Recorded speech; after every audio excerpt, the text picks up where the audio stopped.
শুধুমাত্র আওয়ামী লীগের জায়গায় একটা বিএনপি সরকার প্রতিস্থাপিত হয়েছে এই নির্বাচনের মধ্যে দিয়ে। চাঁদাবাজি, দুর্নীতি, সন্ত্রাস সারা দেশে ছেয়ে যাচ্ছে। এখানে আমাদেরকে একটি বিকল্প শক্তি গড়ে তুলতে হবে এবং বৈষম্যহীন গণতান্ত্রিক অন্তর্ভুক্তিমূলক বাংলাদেশের যে লড়াই গণঅভ্যুত্থান থেকে শুরু হয়েছে সেই লড়াইকে আমাদের সম্পূর্ণ করতে হবে। আমরা সেই আকাঙ্ক্ষার জায়গা থেকেই তরুণের শক্তিকে ঐক্যবদ্ধ হচ্ছি।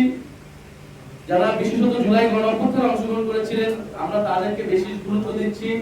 তারা যে যে প্ল্যাটফর্মে থাকুক না কেন সবার প্রতি আমরা আহ্বান জানাচ্ছি সবাই জাতীয় নাগরিক পার্টি এনসিপি তে যোগদান করার জন্য, যারা রাজনীতি করতে চায় আর যারা রাজনীতির বাইরেও কাজ করতে চায় তাদের সাথে আমরা একসাথে কাজ করতে চাই। আমাদের একটা ব্রডার অ্যালায়েন্স বা কোয়ালিশন এই মুহূর্তে প্রয়োজন, কারণ আমরা দেশটাকে নতুন করে আবার কোন আগের বন্দোবস্তে ফেরত দিতে পারি না। এখন পুরো সম্পূর্ণ আগের বন্দোবস্তে দেশ চলছে, আপনারা দেখছেন সবগুলো প্রতিষ্ঠান দেশের দলীয়করণ করা হচ্ছে এবং দেশের বিচার ব্যবস্থা থেকে শুরু করে সব জায়গায় আমরা যে সংস্কারের কথা বলেছি, ঐক্যমত্য কমিশনে গণভোটের মাধ্যমে যে সংস্কারের সম্ভাবনা তৈরি হয়েছিল, বিএনপি সরকার সব সম্ভাবনাকে নষ্ট করে দিচ্ছে।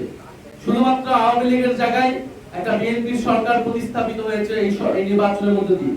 কিন্তু আমরা বারবার বলেছি আমরা কোনো দলের পরিবর্তন নয়, ব্যক্তির পরিবর্তন নয়, ক্ষমতা কাঠামোর পরিবর্তন চাই। বাংলাদেশের সার্বভৌমত্বের প্রশ্নে এদেশ মাথা উঁচু করে দাঁড়াবে, আধিপত্যবাদ প্রশ্ন মোকাবেলা করবে এবং বাংলাদেশে একটা অন্তর্ভুক্তিমূলক সকল ধর্ম, সকল মত, শ্রেণী পেশার মানুষকে সাথে নিয়ে একটা বৈষম্যহীন অর্থনৈতিক ব্যবস্থা আমরা গড়ে তুলতে চেয়েছিলাম। সেই লড়াইটা আমরা করেছি।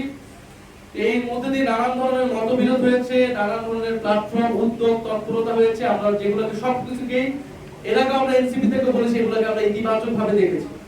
যখন জুলাই গণঅভ্যুত্থান থেকে এনসিপি হলো আর অনেকগুলো প্ল্যাটফর্ম হলো, আমরা বলেছি এগুলো ইতিবাচক। যে তরুণদের শক্তি যত বেশি রাজনীতিতে আসবে, যত বেশি সংগঠিত হবে, আমরা সেটাকে ইতিবাচক হিসেবেই দেখি। আজকে তাদের মনে হয়েছে, আমাদের মনে হয়েছে যে আমাদের উচিত আসলে একটা প্ল্যাটফর্মে কাজ করে, একসাথে কাজ করা। আমরা তাদেরকে সাধুবাদ জানাই, আমরা তাদেরকে সাদরে আজকে বরণ করে নিচ্ছি, গ্রহণ